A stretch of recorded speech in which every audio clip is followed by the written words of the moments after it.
Joe Biden yet in office. So that has to be the next step.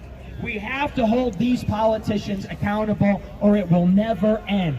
Some people are talking about the runoff Senate election. They're talking about 22 and 24.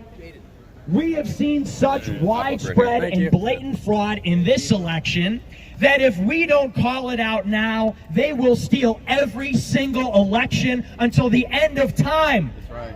That's right. If we send a message to these politicians that they can get away with it, they will get away with it every other time. There is no 22 or 24 or 26.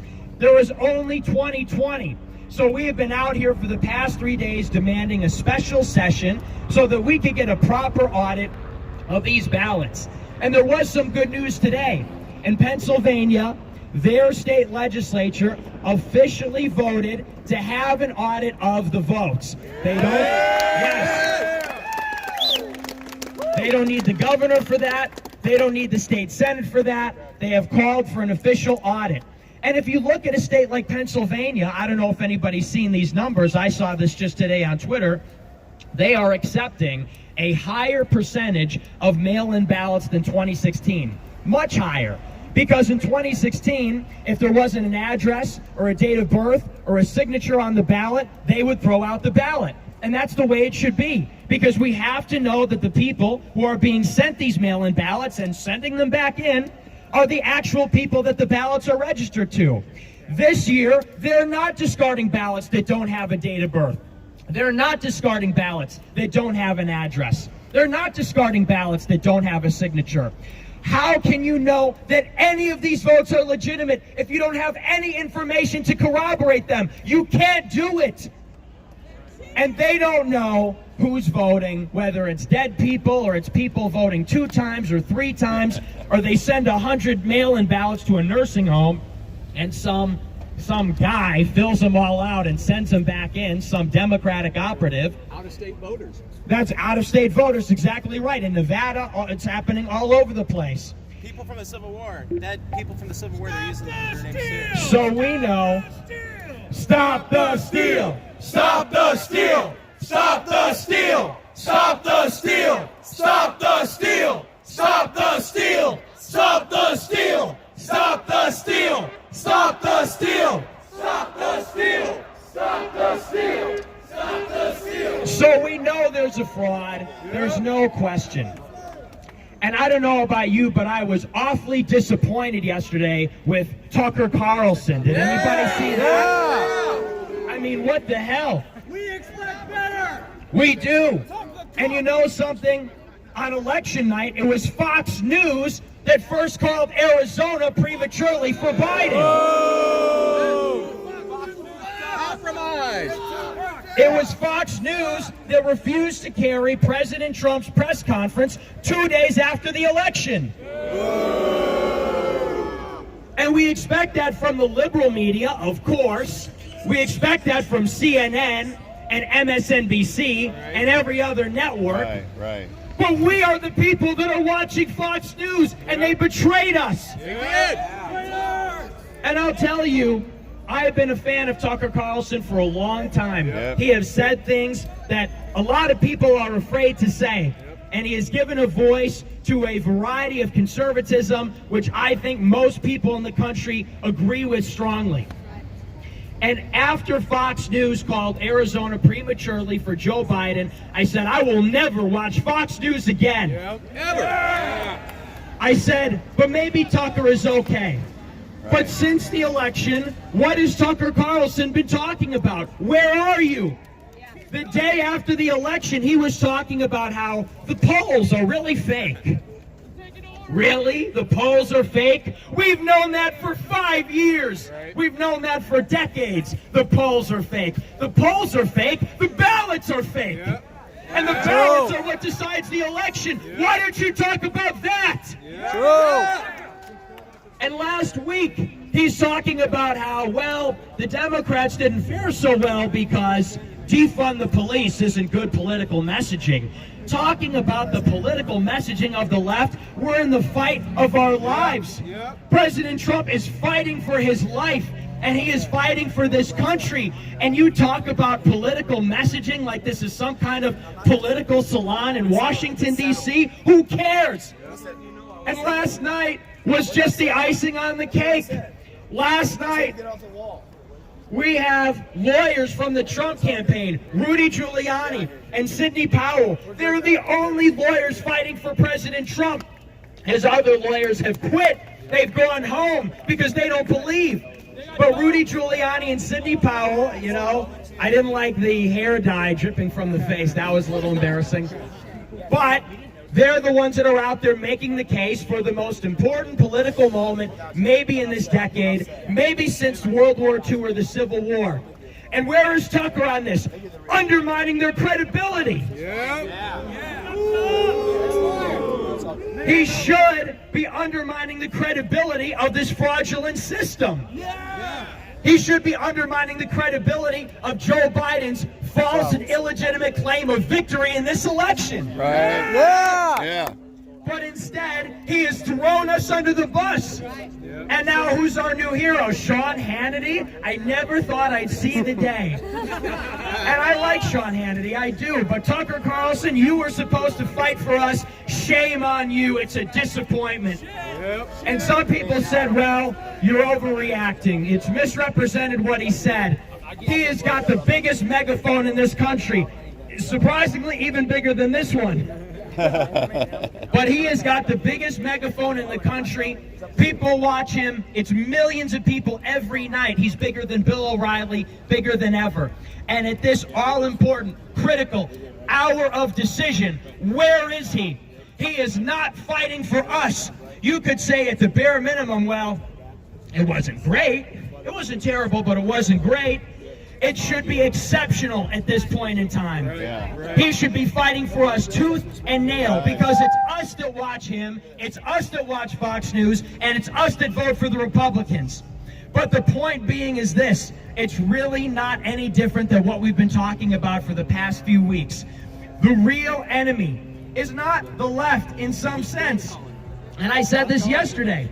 We know that the left cheats. We know that the left lies, and they censor us, and they don't cover us in the mainstream media. And we expect that, because that's their job. They're the left, and we're the right. But what's much worse are the people that purport to be our representatives. They purport to be our leaders. They take our money and our views, and they put us on their newsletters. And then they get in Washington, D.C. or on Fox News, and they do nothing but sell us out.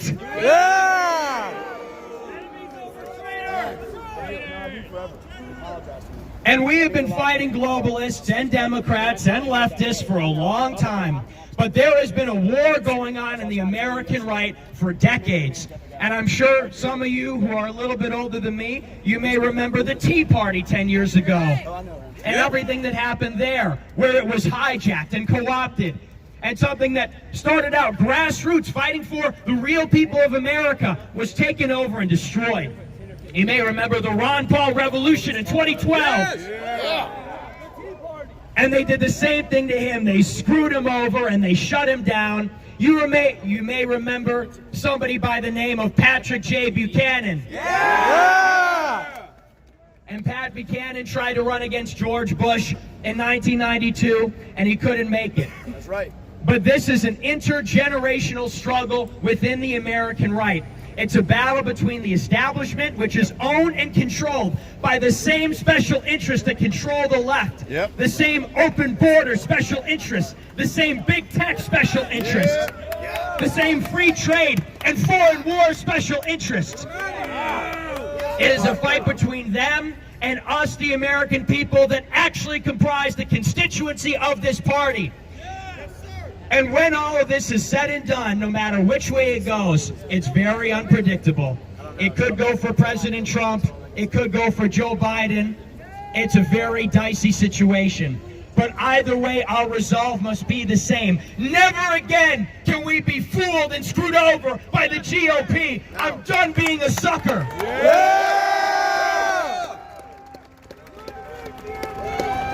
And so in that way, it's Tucker Carlson, sad to say, and it's Nikki Haley, and it's Mitch McConnell, and Marco Rubio, and Dan Crenshaw, and it's Brian Kemp here in Georgia. And I'll tell you something. Brian Kemp owes his political career to President Donald Trump. Yeah.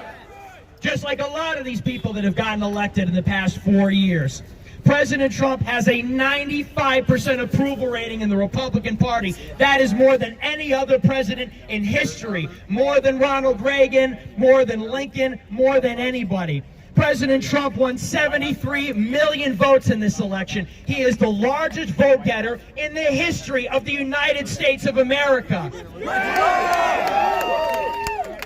And this is the case because he is speaking to the silent majority of Americans who are done with Black Lives Matter.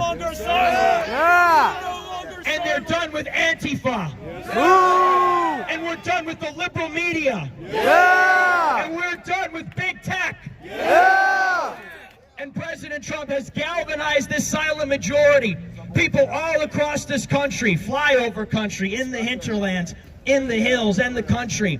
And he brought them out. And we got Governor Kemp elected. And now we have to stand out here sweating our asses off, screaming and yelling for the past 4 days for him to do the right thing. And what we're talking about is not a conspiracy theory. What we're talking about is not fringe. It's not evidenceless or baseless or contested. It's fact. Georgia going blue in 2020? Are you kidding me? It's impossible. And the evidence is everywhere. You can see the evidence in the data. You could see the evidence on the voter rolls. You could see the evidence in the unconstitutional rule changes made to how the election is conducted by state election officials and courts that are far outside their jurisdiction. It's everywhere. And we have to march around so that a Republican governor who we voted for, who President Trump campaigned for and endorsed, will do the right thing and stop the steal of this election. But sadly, I think that he, just like the Secretary of State, just like a lot of these other people, they are bought and paid for. Yeah. They don't answer to us. They don't care about us. Nope. They don't care about what we say. They don't care about what we do. They don't care about us or our kids or our future. All they care about is perpetuating their machine. That's what the Republican Party exists to do. Do you think that the Republican Party exists to stop abortion and the genocide of babies? No. Do you think that the Republican Party exists to resist revolutionary social changes trying to destroy the family? No. Do you think the Republican Party exists to protect our jobs from foreigners, whether it's offshoring or outsourcing or mass immigration, illegal or legal? No, of course not. Do you think the Republican Party exists to protect our rights to free speech and our rights to bear arms? No. Absolutely not. The Republican Party exists to perpetuate the Republican Party. The Republican Party fights and lives and dies by keeping their donors. Thank you for being here. Love to see the flag. The Republican Party exists to perpetuate their money machine and keep the dollars flowing and keep the jobs circulating between themselves at Daily Caller and Washington Examiner and Heritage and AEI and all the other Club for Growth.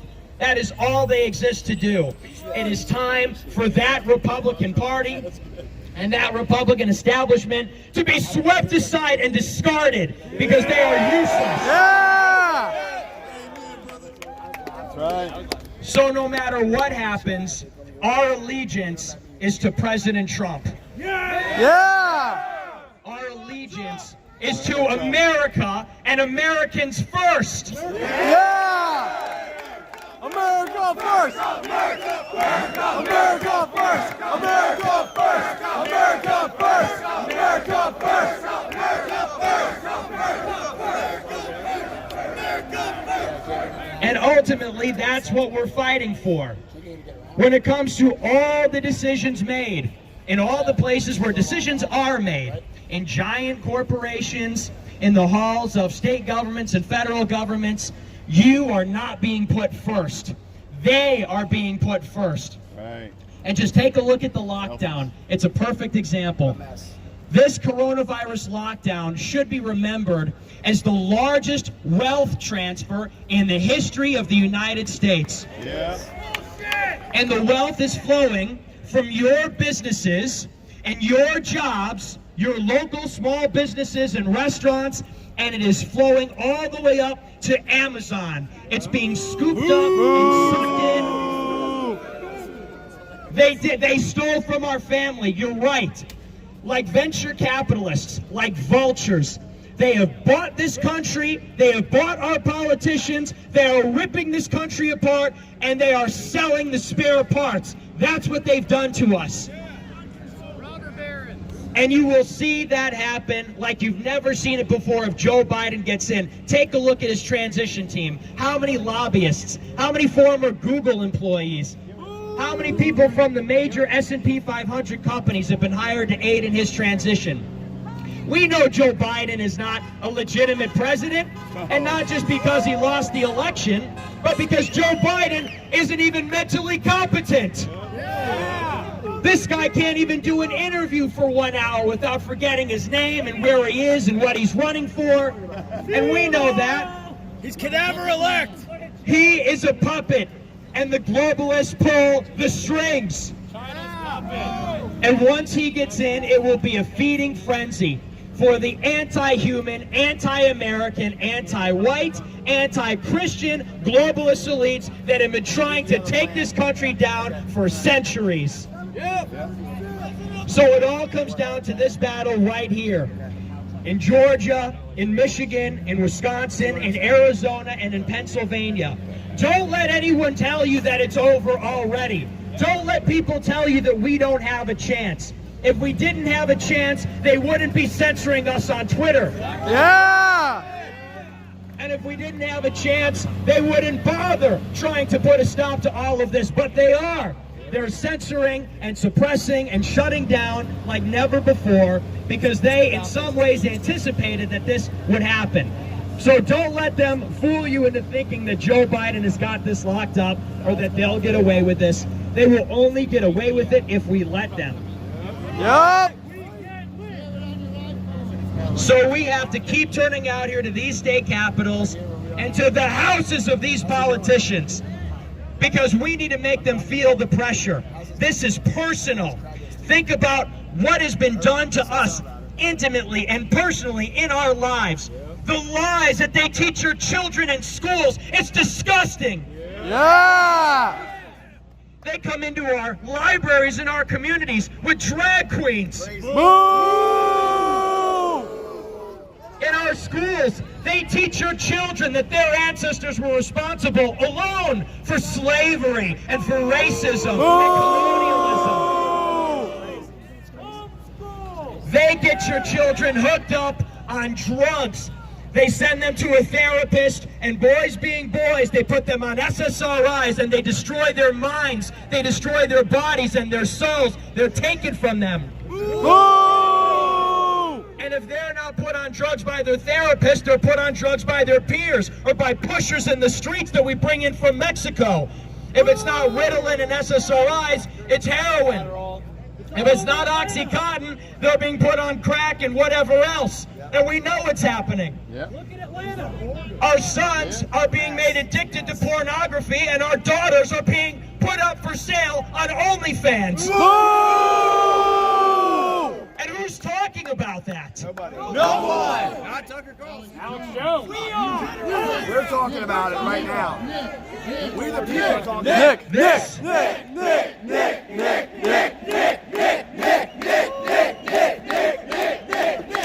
Thank you. Our communities, which were once safe and orderly and cohesive and prosperous, people knew your name, people were polite and decent. It's been stolen from us. I've never known that place.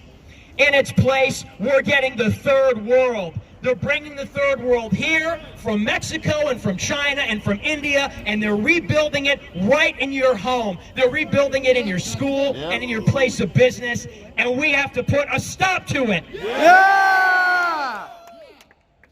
And it all comes down to this. If Joe Biden is allowed to get in, that's the end of political resistance. On day one, you know, they will shake hands with Google, they will shake hands with Mark Zuckerberg and whoever they need to, and there goes all Trump supporters from the internet. Yeah, good luck telling anybody about what's really going on in the country when you don't have access to YouTube, Facebook, Twitter, Instagram, TikTok, Reddit, or anything like that. We'll be reduced to going door to door and stuffing mailboxes with envelopes with a manifesto. Good luck trying to spread a message that way. They will weaponize the IRS in the same way that Barack Hussein Obama did 4 years ago. They will target our 501c3s, 501c4s, and for maybe many people don't even have non-profit corporations, but they'll then just take away your PayPal account. And they'll ban you from MasterCard, and they'll ban you from Chase, Harris, and Bank of America. They're already doing that. So good luck fundraising for anything. And then they're going to come door to door and they're going to confiscate your guns. So good luck trying to resist when Black Lives Matter is marauding down the streets and the police is all 21-year-old girls, social workers, and they can't protect you. Good luck protecting yourself then. And then ultimately, they're going to get hate speech passed after they pack the Supreme Court. And then to even speak or think against the system will be made illegal. And you'll wind up in a concentration camp. If you think it's crazy, think about where we are right now. Yeah, Communist China. But we're not going to let it happen because we are the American people. And although the odds are against us, and I've said it before, we are fighting against the most powerful people in the world. We are fighting against multi-billionaires. We are fighting against trillion-dollar market cap corporations. We are fighting against all of the media and all of the social media. We're fighting against the academics and the think tanks and the bureaucrats. We're fighting against Hollywood and celebrities. And the banks. And they've got more power than us in this world. But we appeal to help from the other world. We have God on our side fighting with us. Christ is King! Christ is King! Christ is King! Christ is King! Christ is King! Christ is King! Christ is King! Christ is King! Let it be known that Jesus Christ is the sovereign over all the world. In 1776, the odds were stacked against us when it was a small, ragtag continental army against the largest empire the world has ever seen. God put his finger on the scales for America, and he will do it again for us in this century. So do not lose hope. Have faith. Jesus Christ said that things that are impossible become possible through him if we believe and if we ask for his help. So we pray and we ask for his help today. God, save us from the globalists. God, protect our humanity. Thank you for coming. Amen. And God bless you. God bless America. God bless you. Thank you so much for coming. USA! USA! USA! USA! USA! USA! USA! USA! USA! USA! USA!